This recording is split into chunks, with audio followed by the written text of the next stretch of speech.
May it please the court. All it takes is a moment. All it takes is a moment for the defendant to lose control in a fit of rage. And that's what happened on July 14, 2018. And on that day, the subject of the defendant's rage was his own daughter, Parker Page. And that rage led to her death. That's why we're here in court today. We were here in court today to hear the story of Parker Page. We heard that story today. Parker Page, a 12-year-old girl afflicted with brittle bones disease. She didn't have the best of lives growing up. Her father was taken away from her at a young age, sent off to prison. But what happened to her after her father came back was much worse than anything that happened before he was sent away to prison. We heard about how Parker and her father, Jordan, went hiking on Calkins Campground. They went hiking on Lake Road. We heard about how at some point along their hike, they got into an argument. You heard today from Kelly Dews, the social media influencer, who witnessed the defendant arguing with his daughter intensely on the hiking trail and yank this very hiking stick out of her hands, nearly pulling her to the ground.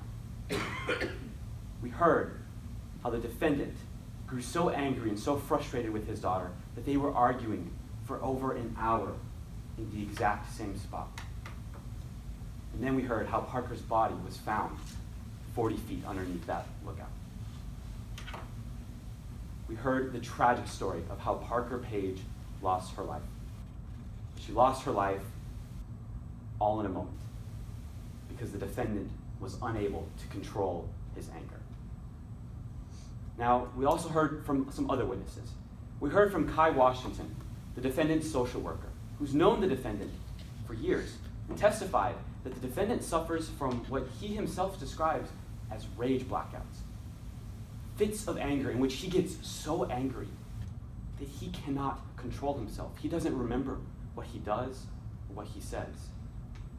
When the defendant suffers from these rage blackouts, people get hurt.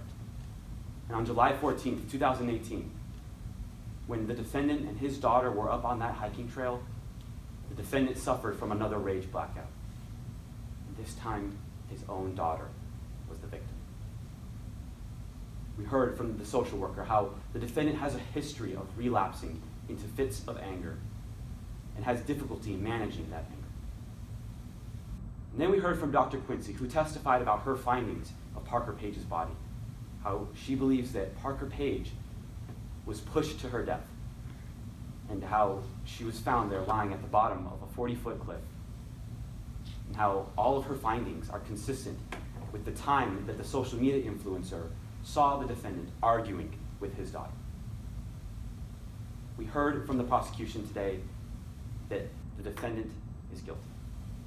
Now I'd like to talk a little bit about what we heard from the defense today. What we heard from the defense first was from Cameron Lee, someone else who was hiking at Calkins Campground on that fateful weekend. Now, Cameron Lee, unfortunately, could not conclusively tell us the whereabouts of Jordan or Parker at all. What we get from this witness, ultimately, is nothing of value. Then we heard from Dr. Lopez, an expert hired by the defense, who did not even get to examine Parker's body. Yet, she somehow is able to come up here and tell us that she knows when Parker really died. She attacks Dr. Quincy's report and Dr. Quincy's conclusions, but keep in mind, members of the jury, that the only thing that Dr. Lopez had to go off of was Dr. Quincy's report and Dr. Quincy's conclusions. So for Dr. Lopez to attack Dr. Quincy is essentially for her to attack her own testimony. But then finally, we heard from the defendant today. We heard from the defendant that it wasn't him who was the last person to see Parker alive. We heard that it was Corbin Dallas, his half-brother. However, members of the jury, today is the first time anyone is ever hearing about Corbin Dallas appearing at Calkins Campground on July 14th. When the defendant was interrogated by Detective Chesney, a full day after Parker had died, and after the defendant was aware that Parker had died, he made no mention of Corbin Dallas ever showing up to the campground. no mention at all. And yet he expects the jury to believe, he expects you to believe that Corbin Dallas is really at fault for what happened. But furthermore, the defense, I anticipate, is going to come up here and say that we have the right idea, but the wrong person. But if we have the wrong person, then I ask, where is that person? They're resting their entire defense on someone who isn't even here in court today. Members of the jury, it was our job as the prosecution today to prove to you beyond a reasonable doubt that Jordan Ryder committed aggravated murder, that he knowingly caused the death of his 12-year-old daughter, Parker Page. We've met that burden. It's a high burden. We embraced it, and we met it successfully. We proved to you that the defendant has a history of rage blackouts, and that you heard from the defendant himself. While he was up on that trail with his daughter, she was saying things to him that would trigger that rage blackout. You heard from Dr. Quincy testify about her findings.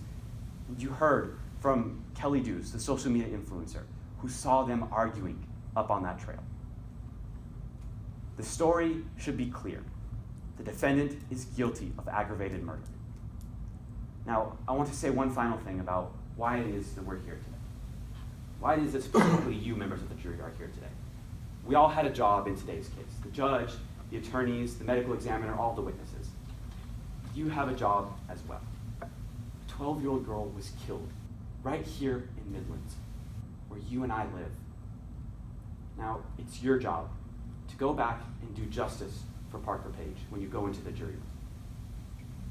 All it took was a moment for Parker Page to lose her life. But the justice that you can deliver for Parker, that justice, it will be everlasting. So I ask you to find the defendant guilty. Thank